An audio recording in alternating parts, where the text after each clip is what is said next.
Gamer's Garage.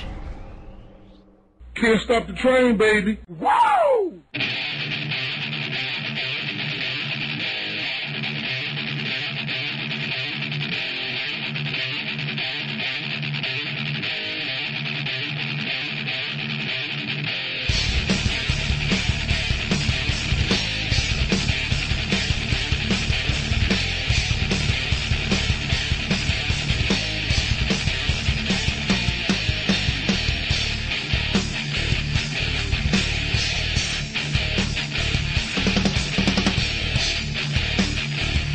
Everybody, welcome to the 29th round of BVV's The Losers Bracket. As always, we're hosted by the Gamers Garage, and I am really happy to be here today because I am joined by my co-hosts, Paradise, Spikemouth, Rapture. We have two guests with us, Ice Vein, Halo 3 Pro, Chibo, who just came back from Apex 2010, and we're going to talk a lot about Super Smash Bros. Brawl. We've got MLG news coming. We're going to talk about GOMtv and Starcraft 2, a little bit of Gen Con, and all kinds of good news. So let's jump right into it and talk about Apex 2010. Just happened this week. Rapture, talk to me. What were the results? How did VV Gaming do? And then we'll talk some of the fallout. Well, VVV actually did pretty well. Mewtwo King, who was part of VVV, but we'll get into that later, got second in doubles for Melee, got third for singles in Melee. For Brawl, got third and first in doubles. We also had Fino and Chibo playing.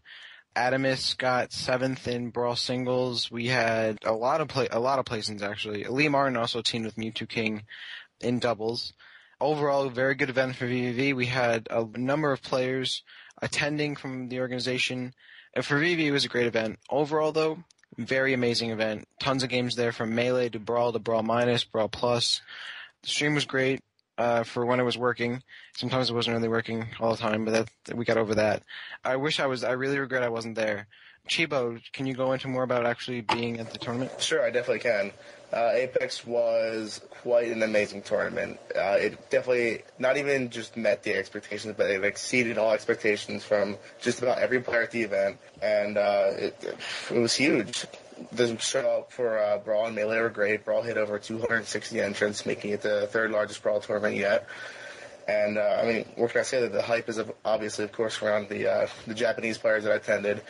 I'd say the biggest thing that everybody was surprised about was our normal top two placements. MTK and Ally got third and fifth place, respectively, with Brood getting second place and Def, a.k.a. Larry from West Coast, getting first place with Falco. Definitely some big stuff here. All right, so tell us about the event. Did we have a lot of good environment? Now, to be fair, you did work the event, so you also had a behind-the-scenes view on everything. How did staff feel about it? What was your personal role at Apex? And how do you feel about the results? Well, in terms of actually the event being there, I remember last week when we were talking, one of the concerns was possibly being the venue. The venue was great, especially work kind of from beginning to end. It was open early for us to set up everything. It was open up the night before for VG Bootcamp to set up everything. Closing up was great. As for the actual rooms themselves, planning for the events, they had two very large rooms, one for Brawl, one for Melee, connected by a few doors. So both the games are separate in a way that it was good and organized. However, I'm not sure if it's better or worse than compared to other tournaments to have them in one giant room, where it was kind of awkward that I couldn't really turn around and see Melee still catch a lot of matches, where I felt like I hardly watched any of it at this tournament. But, the venue was great, so that's definitely not a problem. In terms of staff and my role of it, I was pretty much almost co-host of the entire tournament. I was pretty much like Alex Sharp's second-hand man during the entire thing. But I really tend to stay away from the Melee side of things because I'm not too involved with the community anymore, so I don't know the proper seating as well much anymore, but although I did still enter.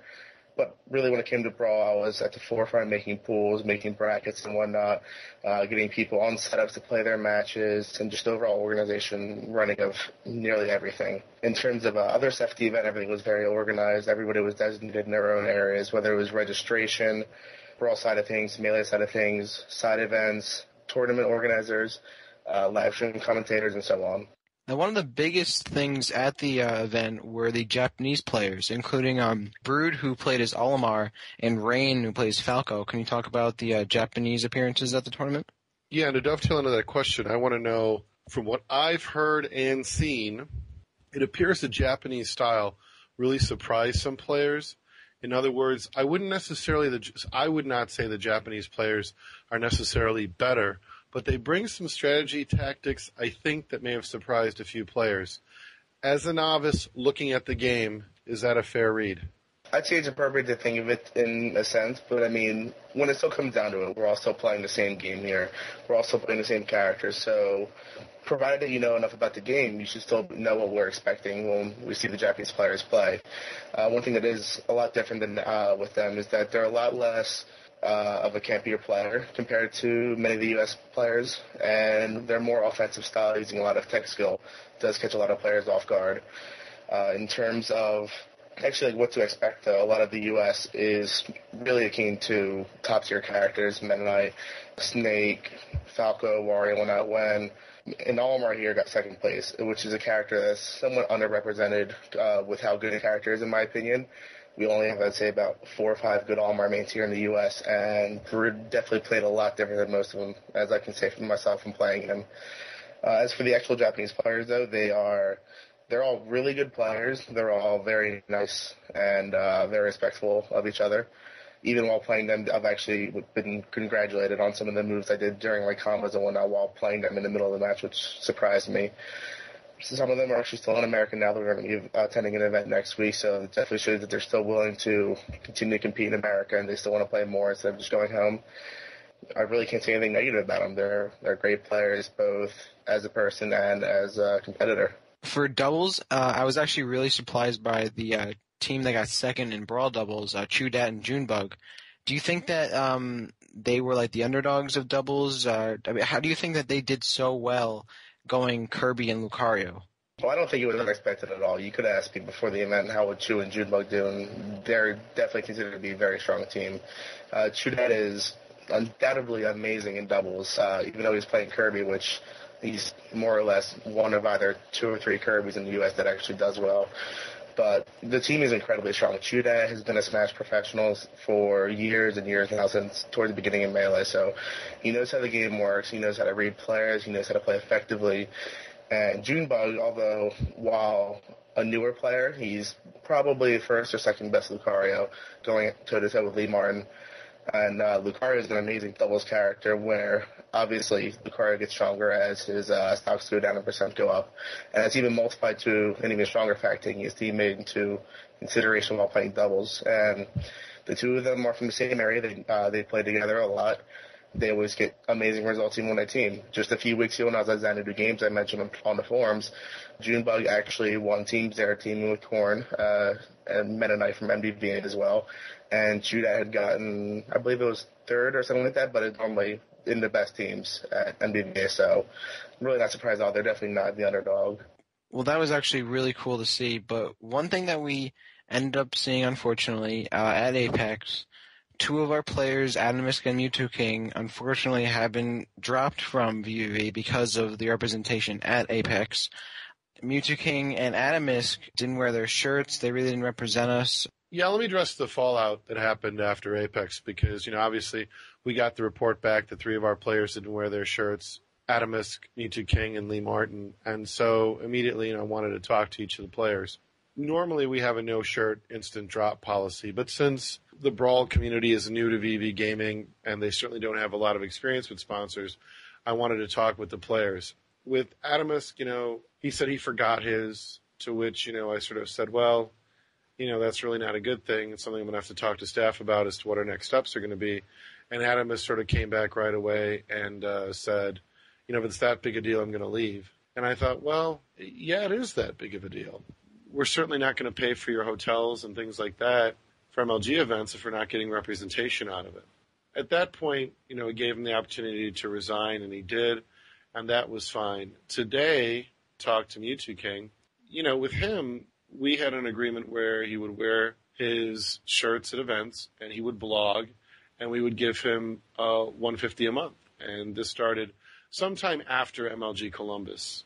And he's written 2 blogs, but the first problem we had was at Devastation, where he didn't bring his shirt, and somebody else from VV Gaming had to sort of lend him a shirt. So that was the first sign we had problem. But the real cardinal sin was him showing up at Apex with a Midnight Gaming shirt not saying anything to anyone from VV Gaming. Then after the event, hearing what happened to Adamus, he immediately aimed at me and said, hey, sorry I didn't wear my shirt. This isn't a sorry situation. It's like the doctor saying, oh, sorry I didn't use anesthesia, right? When you're a professional, all aspects of what you do count. And so, understanding Mewtwo King in many ways, you want to be as specific as possible in talking to Jason. For those who don't know, Mewtwo King's first name is Jason. Speaking with him, I said, we're certainly not going to pay you any kind of stipend if you're not wearing our shirt. It just doesn't work that way. To which he started saying, look, I've done all this for you and you're not giving me anything. To which I thought, hold on.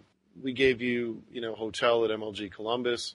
We paid for your doubles entry. And then you write 2 blogs. And to be honest, we wouldn't have gotten any representation at Devastation if there wasn't somebody to make him wear a shirt. And as soon as there's nobody to sort of watch over him, he can't wear a shirt because he quotes that he's, offered $5,000 by, I guess it's Midnight Gaming. I think in a lot of ways, in my professional opinion, Mewtwo King is simply not fully grasping what it is to be sponsored. So, at this point, I said, to be honest, we're going to need to reset the clock. And that was sort of in an effort to get him to understand that, look, we can do this, but you've got to earn what you're given. He then sort of flew into a rage saying, I've done all this for you and I'm not getting anything. Can't you just take 1 month off and still pay me $150? And the answer to that's no, this is an all or nothing deal. You should have thought about that before. That's like a doctor saying, sorry that I didn't use anesthesia, so you don't have to pay me $10,000. Can you just pay me $5,000 for the work done? Heck no, not at all. So, at the end of the day, that's it. We have yet to talk to Lee Martin. Obviously, he's got to get back to Louisiana, and I'd rather not have lost any of the players. But clearly, they're not adding value to us if they're not actively promoting VV Gaming. And for a lot of players, this is a learning experience. But, I want everybody to know I have nothing against Adamus, nothing against Mewtwo King. Just not going to be a good fit at the end. So I wish them both a lot of luck, but that's where we sit now. GOMtv just announced that they're doing a new GSL, which is basically a huge worldwide league for Starcraft 2. It's going to be the Global Starcraft 2 League. The prize money in this is unreal.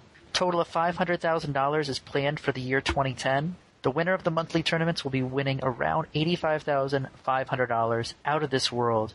Since it's worldwide, if you have interest in playing StarCraft 2 professionally, definitely check it out. It's GOMTV's GSL. Although the prizes look really well for this event, and I'm sure it'll get a lot of interest from a lot of the StarCraft 2 players, the only problems I see happening with this is that in order for you to even attend the event and participate in it, you have to travel for 1 day over to Seoul, South Korea for the offline preliminaries. Now, it looks like each month they'll have 1 day where they'll hold the preliminaries. However, I'm sure without a sponsor, affording a trip to South Korea just for a day is not going to be cheap. Along with that, you have to bring your own gear with you. So looking at how much you have to actually pay just to carry the luggage on. For some reason, I see a lot of players not participating in this only because of the amount of money they're going to have to spend to just participate in the offline preliminaries, never mind the rest of the tournament if they make it. Yeah, I think it's going to be one of those things that will evolve. I think after the first season, we will see American organizations invest some money in getting players to Seoul. With the prize money being so high, if you look at the winner getting, $85,000, this is something that, for example, if you look at what typical American prize money is, this is significantly higher than anything else. Even for VV Gaming, sponsoring a player to go to Seoul, Korea becomes affordable under contract because you look at the semifinals, even in that arena, the semifinalists are getting $8,600. If you're a quarterfinalist, that's top 8, you're pulling away $3,400. So as long as you break top 8, you're going to break somewhat even on your trip. So in that regard, the real question is, can we get an American player that could play in Seoul and actually break top 8? I think that's where, we'll have to wait and see. It's awesome. I wish, we had something like this. But I think the large concern at the end of the day is going to be, do we have the skill in North America to compete with the South Koreans? And to be honest, I'm a little bit skeptical when it comes to that answer. But as far as prize money, I don't even really think it gets better than this anywhere in competitive gaming. And I think that's great. Jerry, you bring up a good point. With a lot of the players over here in America, I wonder if they're going to question themselves whether or not they can compete at the Koreans level. I mean, the Koreans have dominated and shown their dominance many of years in StarCraft, and I wonder if a lot of players are going to question themselves before they go making the decision to go over to Korea to play. Yeah, it certainly puts Major League Gaming's effort to look really, really tiny, to be honest. I mean, we will have some StarCraft 2 being played in North America, but clearly nowhere on the level that it's going to be played in South Korea, both in terms of the skill and the experience or infrastructure-wise. GOMtv, the actual support structure for the players, the journalists, all the things that go on, they're just that much farther ahead of us. It would be nice if we could somehow catch up, but as it sits right now, if you're going to watch competitive StarCraft, it's going to be South Koreans that you're going to want to watch.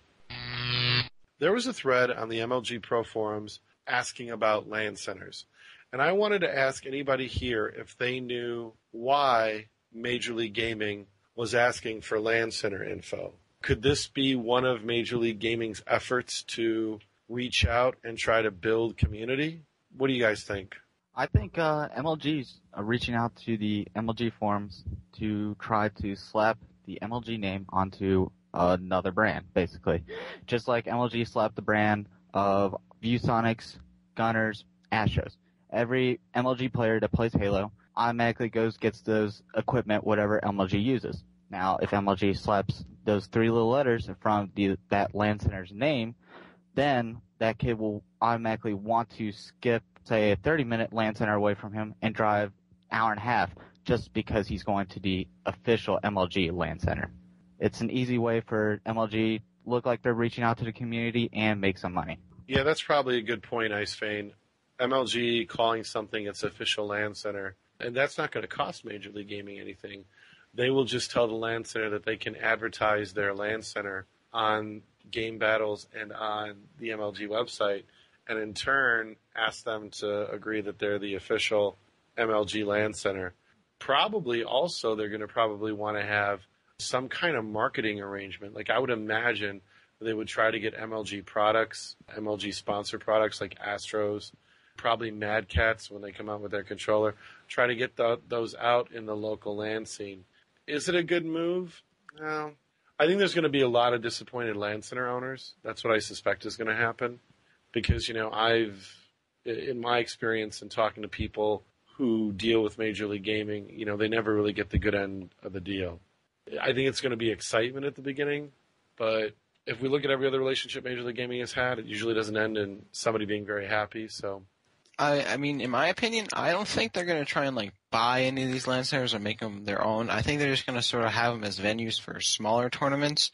I remember when Melee was dropped from the circuit, they sort of, as far as they were concerned, trying to hold a grassroots sort of community as, Brawl came along and all of that.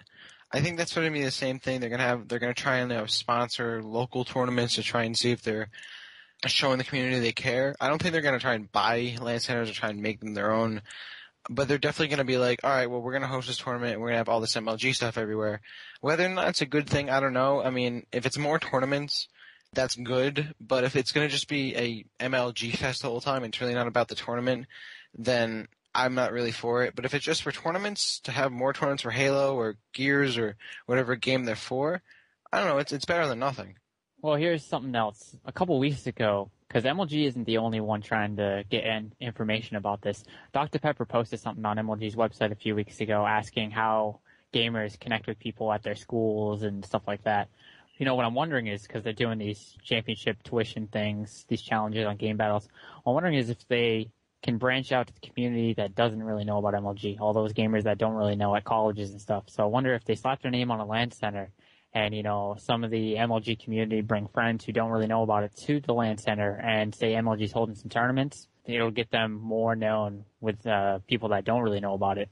Along with that, I wonder if they're going to try to change the league around a little bit and see if they can do maybe with the major LAN centers, depending on where people are located, with pros and amateurs, to see if they can have qualifiers, I guess you could say. One thing I do want to point out, though, is that I really hope that MLG thinks that what they're doing is quality work just because they put their name on it.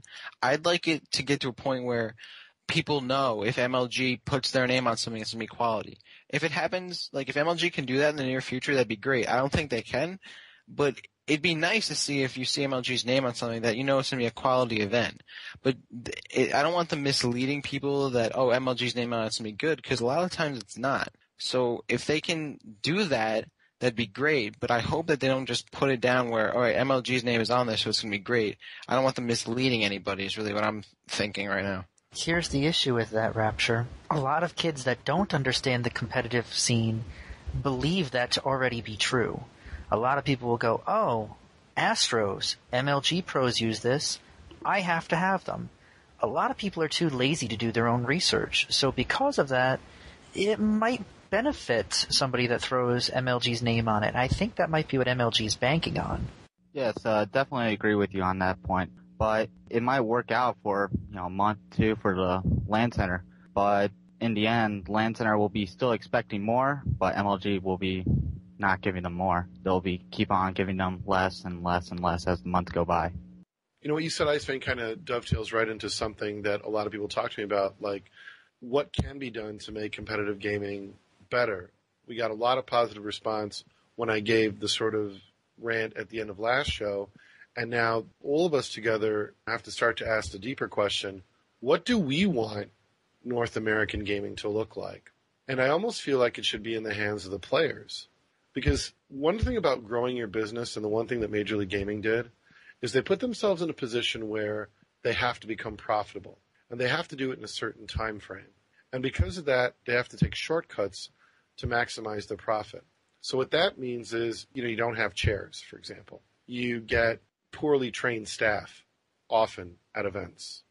You'll have moments where things like last week, when they asked the question, how can we increase attendance at Rally? Your basic answer from your community is hookers and strippers. That's not what really shows me a healthy community. Now they want to reach out to LAN centers, and again, we're speculating, but no matter where I see that model going or where I see merchandise happening, I'm not necessarily sure, again, that's good for gaming. If you all can indulge me, I think maybe that's one thing I'd like everybody's input on. What is the right way to do competitive gaming? Jerry, I know you just personally got back from Gen Con, and you told me a lot of good things about what they were doing with gaming. Maybe perhaps you can share some of your experiences and then give us some ideas of what you think the future of competitive gaming should look like, and then we can chime in after? Absolutely, I'd be glad to. I know a lot of our audience is familiar with Major League Gaming events, some of the local LANs in North America. Some have been to the Samsung Experience in New York for World Cyber Games events. Very few of you have been fortunate enough to leave the country to go to international events. I think in North America, probably the best 4 days in gaming probably belongs to Gen Con. For those of you that don't know what Gen Con is, probably over 20 years old. It started in Lake Geneva, Wisconsin. Big role-playing game. Think about Dungeons and Dragons, things like that. And now has grown, outgrew Milwaukee, and is now in Indianapolis. To give you an idea of the size of a Gen Con, it draws in about 30,000 gamers. A typical MLG event will have anywhere between 1,000 to 2,000 people. So you're looking at approximately anywhere between 15 to 30 times the size of a Major League Gaming event. One of the reasons I went to Gen Con this year is because last year they signed a contract with the city of Indianapolis to secure Gen Con being there until 2015. I want everybody to think about this number because it's important. $27 million is how much those 30,000 gamers drop in 4 days. 27 million in visitor spending over 4 days. Now that's critical because when I give you Gen Con attendance at 30,000, I'm giving you over 4 days. Friday and Saturday peak way higher than 30,000. And I give great credit to Gen Con for downplaying how large it is. But if you really want to know the impact of Gen Con, you look at the visitor spending, and it happens to be $27 million. Now, when I look at an event like Gen Con, and then I look at Europe's GameCon, which for many of you here, if you have not gone in our forums and looked above the shout box, there is something that asks, is this the right way to do competitive gaming? Because what Gen Con does is very similar to GameCon. Gen Con not only has all these events that people can play in, but they have events for gaming journalism, and they have a huge exhibition section where all kinds of game publishers, developers, accessory makers are all there marketing their ware. You can spend literally a day just in the exhibition hall. To give you an example, there is a company who does a quest where you actually have to quest and visit numerous exhibition booths, and you get these punches on your cards, and once you get them, you become eligible for prizes. This year, just as a test, we did that quest, and it took us 7 hours, and that's not visiting all the exhibitors. Now, we took Solid with us, VV Solid, our Halo 3 manager, because we wanted somebody who had never been to a Gen Con to take a look. For those of you who have been to Penny Arcade Expo, PAX East or PAX West, this is in some ways similar, but nowhere do you have the number of events and other things at a PAX as you do at a Gen Con. And I think the problem is that the Major League Gaming model, trying to be a league, trying to be professional sports, really is missing where the money is. I've always told people, if you want to do anything, you've got to look around to see what other people are doing and borrow the best ideas. In this particular case, when you go to an event where there are 30,000 people and you see they're spending $27 million, you start to understand how important it is to use that model. Or when you look at what's going on in Europe, especially in Germany and Cologne next week, use that model. Jerry's totally right, and Gen Con has done quite a few things that are completely right that maybe some other leagues such as MLG or even WCG could pick up on to increase their range. They made it so friendly that this number, 30,000 average people per year, comes out and spends money at this event. That's absolutely incredible. The fact there's something for everybody there. There's an esports arena where you can play games on Wii's, PS3s, Xboxes, all types of board games, pen and paper RPGs, etc. That's amazing. That's really cool. Just because there's something for everybody doesn't mean the hardcore gamer is being, thrown to the wolves. Hey, here's a perfect example. Starcraft 2. A lot of people will argue that Blizzard made the game a lot more casual friendly with the storyline, things of that nature. But at the same time, it's still going to be a very hardcore esports title for, heck, maybe the next 12 years like StarCraft 1 was. Let's hope. But the bottom line here is that opening this up to more people is a good thing, and Gen Con has definitely got quite a bit going right for it. Along with that, what really caught my interest was with Turtle Entertainment, they're teaming up with the German Child Protection Association, the University of Applied Science in Cologne, and the NRW Games Guide. And what they're doing is, for this event in Germany, they're creating this project called Project Play Together. They're inviting all parents and their children to come together, and their children are going to explain, different types of game areas to their parents.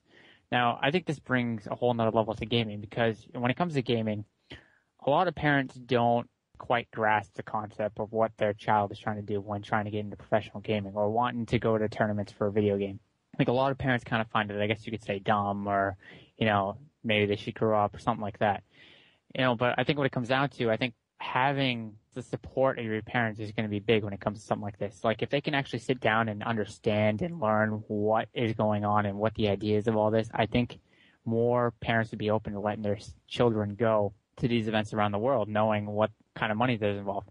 I mean, even Justin Wong just posted for WCG Ultimate Gamer saying that even his parents don't know what he actually does. They think he works some corporate job, and he's supporting his parents with the money that he wins.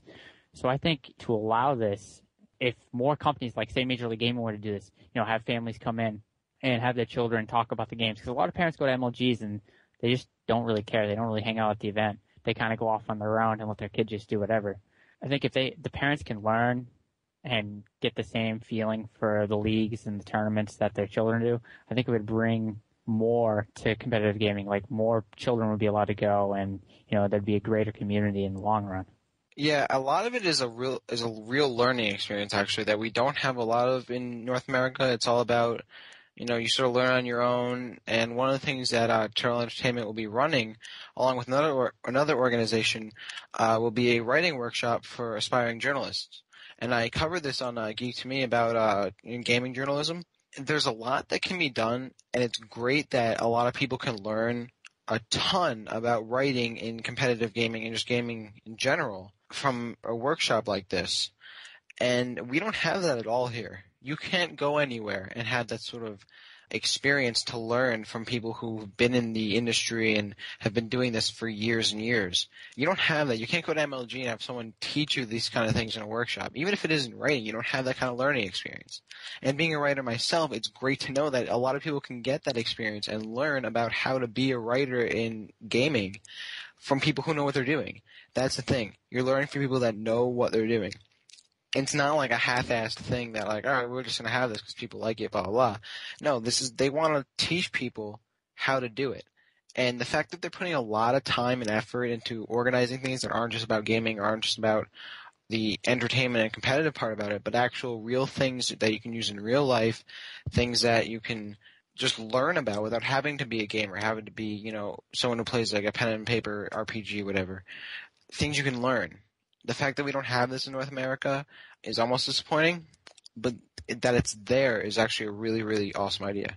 I agree with both of you in a lot of ways. I mean, when I look at what ESL and Turtle Entertainment are doing at GameCon, I do get envious. One of the things that I think we in North America have to understand, sometimes you have to build the infrastructure before you can get a league working.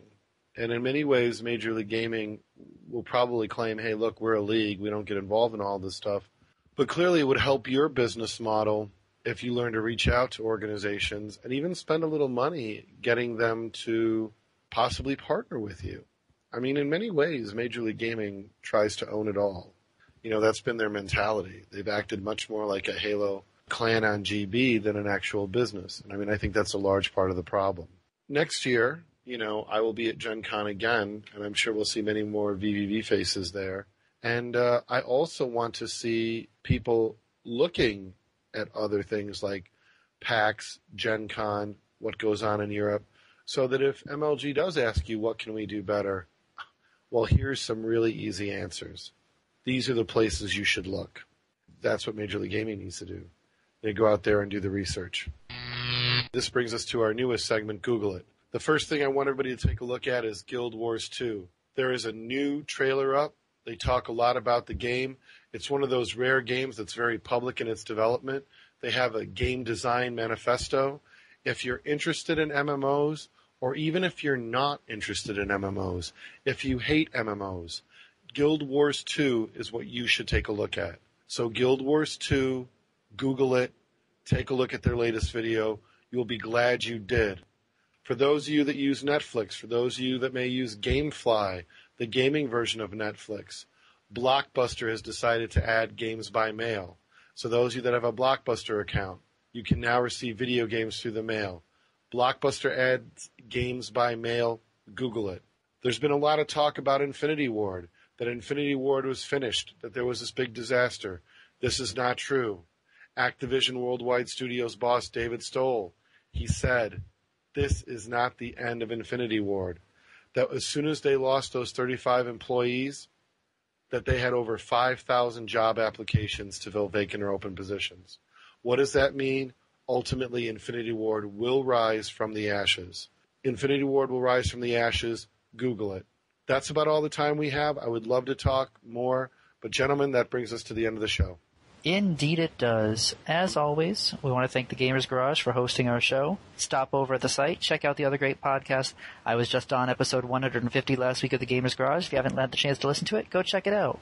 Also, big thanks to the VV sponsors, SteelSeries, Control Freak, MusicSkins.com, and Custom Ink. Big ups to our community, VVV. Love you. Thank you for your constant feedback and support. If you have any comments, questions, anything you want to hear on the show, let us know.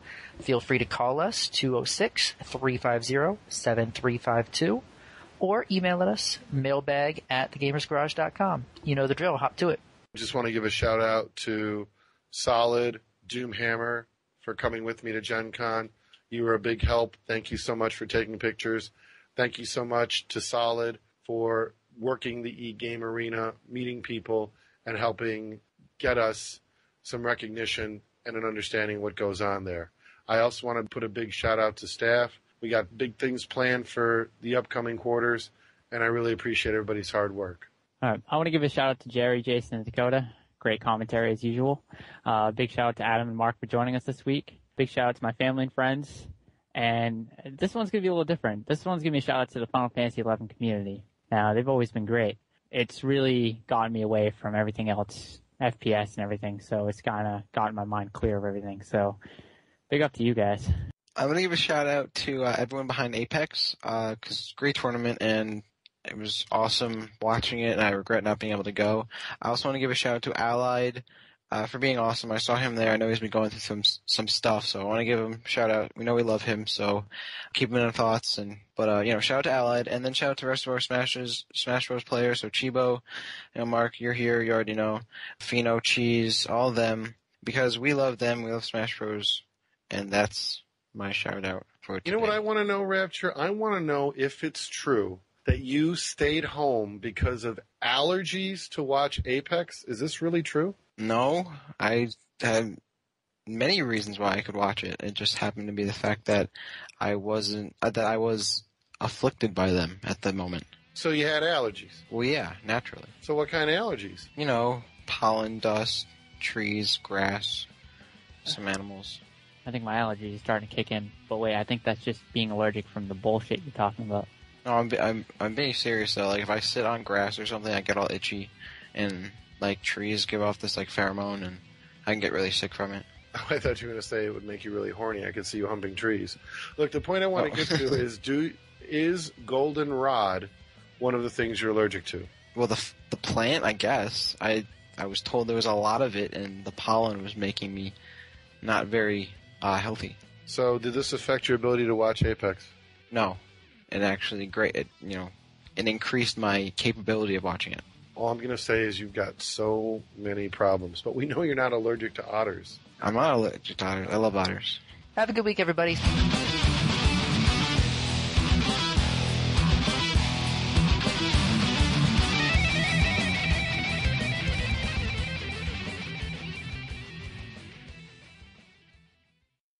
Tree pheromones. Peace.